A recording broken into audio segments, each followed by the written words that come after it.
नमस्कार। सभी क्षेत्रवासियों को होली व धुलंडी पर्व की हार्दिक शुभकामनाएं।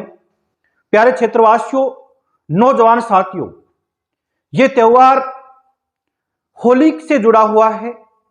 होलिका कौन थी, इसका मनाने का कारण क्या है, इसके बारे में विस्तार अपन जानकारी प्राप्त करेंगे। होलिका का नाम इससे पहले सिंगिका था।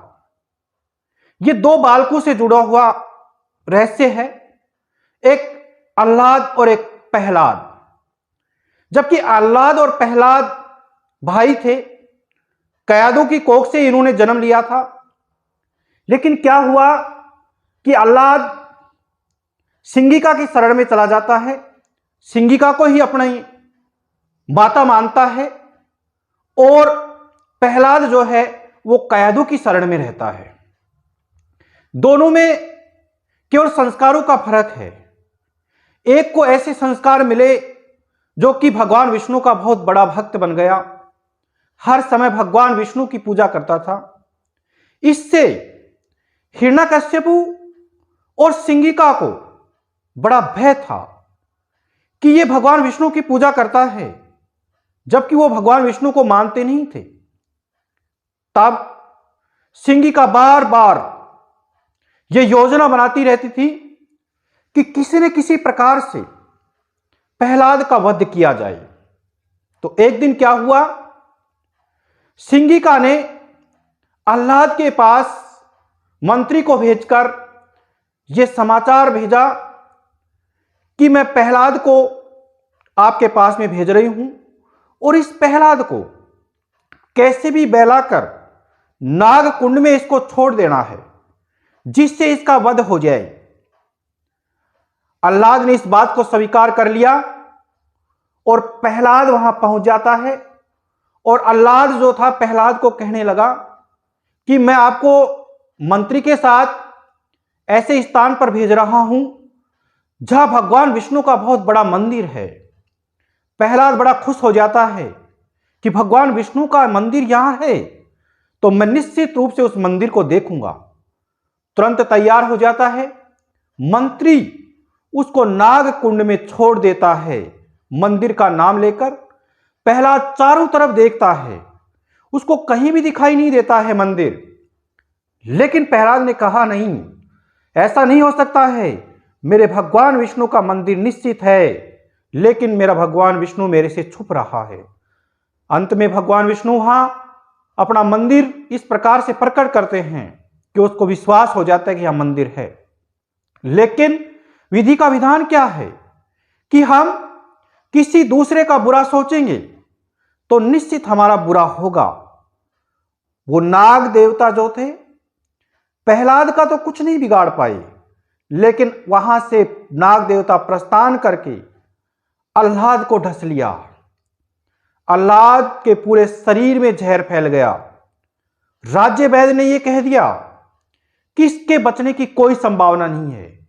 उसी समय प्रहलाद वहां से आकर वापस पहुंचता है और रोने लगता है कि नहीं, ऐसा नहीं होने दूंगा, मैं मेरे भाई को निश्चित बचाऊंगा।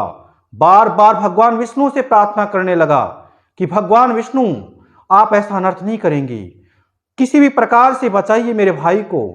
तब भगवान विष्णु ने कहा, देखो, बाल्य अवस्था में ही चरित्र का निर्माण होता है। एक बालक यह है जो इसको मारने का प्रयास कर रहा था, और एक बालक यह है जो कयादों की शरण में था, जो इसको बचाने का प्रयास कर रहा है। इसीलिए बाल्यकाल में जो चरित्र का निर्माण होता है, बाल्यकाल में जो संस्कार मिलते हैं, उसी से हमारी उन्नति होती है। भगवान विष्णु ने कहा कि अब भगवान विष्णु ने उसको जीवित कर दिया। लेकिन इससे पहले आह्लाद के मंत्री ने सिंगिका को समाचार भिजवा दिया कि आह्लाद की मृत्यु हो गई है और प्रहलाद बच गया है। सिंगिका इस प्रकार से घबरा गई। लेकिन कुछ ही क्षणों के बाद जब आह्लाद भगवान विष्णु की दया दृष्टि से प्रहलाद के आग्रह से जीवित हो जाता है, तब वो दोनों वहां से प्रस्थान करके सिंगिका से मिलने जाते हैं। सिंगिका के चरण जो ही प्रहलाद छूता है तो सिंगिका अपने चरणों को हटाकर अपने हाथ से धक्का मार देती है। तब प्रहलाद कहता है कि हे माता, आप ये क्या कर रही हो? इसने मेरे को जीवन दान दिया है, इसी के कारण आज मैं बच पाया हूं, अन्यथा मेरी मृत्यु हो गई थी। तब सिंगिका ने सोचा कि ठीक है। सिंगिका ने कहा कि आप तो बड़े अच्छे हो प्रहलाद को, मांगो, आप क्या वचन मांगना चाहते हो? जो आप वचन मांगोगे वही वचन मैं आपको दूंगी। तब प्रहलाद ने कहा कि नहीं, मेरे को कुछ नहीं चाहिए। फिर सिंगिका ने कहा नहीं, कुछ ना कुछ तो आपको मांगना ही होगा। तब प्रहलाद ने कहा कि आप मेरे को वो चमत्कार दिखाओ जो आपको अग्नि देवता ने दिया था कि आप अग्नि में जल नहीं सकती। तब सिंगिका ने कहा निश्चित, ये चमत्कार मैं दिखाऊंगी। कुछ ही महीनों बाद मधु उत्सव आने वाला है। वो मधु उत्सव में यहां पर राक्षस लोग जो हैं जल, पान, मदिरा आदि का सेवन करेंगे, रंगों की बौछार होगी।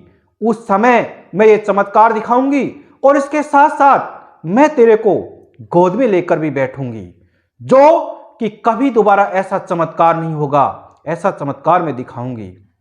तब वो समय आ जाता है और प्रहलाद को लेकर सिंगिका अपनी गोद में बैठ जाती है और जैसे ही अग्नि प्रवेश करती है तो वो जलने लगती है। वो पूरे तरीके से झुलस जाती है। प्रहलाद नहीं जलता है तो वो बार बार पुकारती है कि अग्नि देवता, आपने मेरे को वरदान दिया था, ये आपका वरदान तो असत्य मिला, आपने मेरे साथ में छल किया है, कपट किया है। तब अग्नि देवता ने कहा कि मैंने कोई छल कपट नहीं किया है, मैंने ये वरदान इसलिए दिया था कि आपका हित नहीं हो, आप किसी प्रकार से कोई संकट में आए तो आप इसका प्रयोग कर सकें। लेकिन ये वरदान मैंने इसलिए नहीं दिया, आप इस वरदान का दुरुपयोग कर रही थी। इस वरदान के आड़ में आप प्रहलाद को अग्नि में जलाकर भस्म करना चाहती थी, लेकिन ऐसा हुआ नहीं। कोई भी वरदान हो, वरदान तभी सफल होता है जब हम उस वरदान का सदुपयोग करें, दूसरों की भलाई के लिए करें, खुद के प्राणों की रक्षा के लिए करें। ये नहीं है कि दूसरों के प्राण लेने के लिए हम वरदान का प्रयोग करें और वो वरदान सफल हो। ऐसा कभी नहीं हो सकता है, वो वरदान कभी सफल नहीं होगा। इसलिए दोस्तों, तभी से ये होली का पर्व मनाया जाता है। होली के पर्व पर हमारे को सभी बुराइयों का त्याग कर कर हमारे को अच्छाई अपनानी चाहिए। कहने का मतलब सभी का भला करना चाहिए, किसी का बुरा नहीं करना चाहिए, सबके बारे में अच्छा सोचना चाहिए। इसी के साथ धन्यवाद।